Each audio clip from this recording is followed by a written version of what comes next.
Bonjour à tous. Lors du dernier conseil du Conseil de sécurité aux Nations Unies, le représentant américain a déclaré une chose qui était surprenante pour un langage diplomatique. Il a dit tout droit que nous avons de preuves que c'est le Rwanda qui a programmé et qui a tout fait en RDC pour la prise d'Ouvira. Le programme a été fait par Kagame lui-même.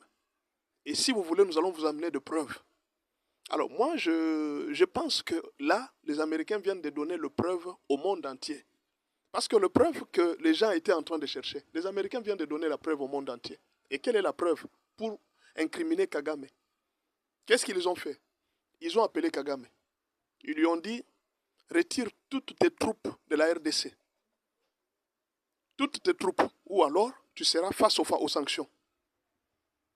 Kagame n'a fait aucun communiqué pour dire que nous, à partir d'aujourd'hui, nous retirons nos troupes. Non.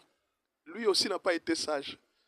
C'est Nanga qui va faire le communiqué pour dire que non, les M23 se retirent de Bukavu, d'Ouvira et tout ça. Bon, vous avez dit le communiqué. Curieusement, le communiqué a été en anglais. Or, Nanga, quand chaque fois il a toujours fait le communiqué, il a toujours fait le communiqué en français. Mais cette fois-ci, il a fait le communiqué en anglais. Bon, je ne sais pas les autres communiqués, j'ai toujours vu ça en français. Mais aujourd'hui, cette fois-ci, ils ont communiqué en anglais. Alors, c'est une preuve que les Américains viennent de donner au Conseil de sécurité des Nations Unies pour leur dire, nous avons appelé Kagame, mais c'est lui qui a déclaré qu'il se retire de Uvira, c'est le patron du M23. Donc, il y a une corrélation entre Kagame et le patron du M23. Donc, c'est lui-même le patron du M23. Comment nous l'appelons lui? Lui n'a rien dit.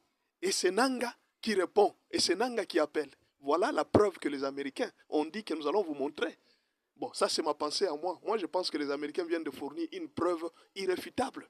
Parce qu'il n'y a aucune preuve que les Américains ont appelé Nanga. Nanga n'a jamais été consulté. D'ailleurs, pour le moment où je parle, Nanga est sous sanction américaine.